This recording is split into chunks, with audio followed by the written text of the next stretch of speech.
কথাগুলো কি বলে একটু শুনে যান। ইস, আমি যদি হিরো গ্ল্যামারিক্স বাইকটা পেতাম তাহলে বাবাকে উপহার দিতে পারতাম। বাবার আর অফিসে লেট হতো না, আমাদের প্রতিদিন দাঁড়িয়ে দাঁড়িয়ে বাসে কষ্ট করে স্কুলে যেতে হতো না, মাকে কষ্ট করে প্রতিদিন 6 বার স্কুলে আসা যাওয়া করতে হতো না। আমি শরীফ ইতিহাস ইসলাম।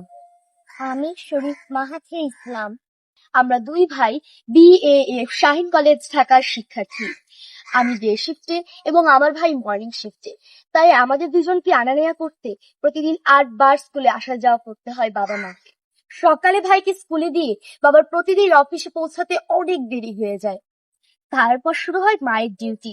ভাইয়ের ছুটির পরে তাকে বাসায় নিয়ে আসা, ভাইকে বাসায় রেখে আবার আমাকে স্কুলে পৌঁছে দেয়া, তারপর আমার ছুটির সময় আমাকে বাসায় নিয়ে আসা। সর্বমোট 6 বার মাকে স্কুলে আসা যাওয়া করতে হয়। স্কুলটা অনেক দূরে হওয়ায় মাকে প্রতিদিন বাসে আসা যাওয়া করতে হয়। আমাদের রুটগুলো ভিআইপি বলে এখানে রিক্সাও চলাচল করে না। বাবা বাইক চালানো শিখলেও বাইকটা আর কেনা হয়ে ওঠেনি।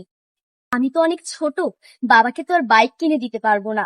তাই বাইক বিলিতে কন্টেস্টটা দেখেই মনে হলো, ইস, যদি বাইকটা পেতাম তাহলে বাবাকে দিয়ে বলতাম, বাবা, তোমার আর অফিসে যেতে দেরি হবে না, মাকেও আর কষ্ট করে প্রতিদিন আসা যাওয়া করতে হবে না। তুমি আমাকে লাঞ্চ ব্রেকে স্কুলে পৌঁছে দিতে পারবে, আবার অফিস শেষেও আমাকে নিয়ে বাসায় ফিরতে পারবে। আমাদের দুই ভাইয়ের বাসে ঝুলে ঝুলে প্রতিদিন স্কুলে যেতে হবে না। ধন্যবাদ হিরো বাংলাদেশকে, যাদের বাইক প্রয়োজন তাদের জন্য এরকম একটা বাইক জেতার সুযোগ করে দেওয়ার জন্য। আমি বাবাকে খুশি করতে পারি আর না পারি, কারো না কারো স্বপ্ন তো পূরণ হবে।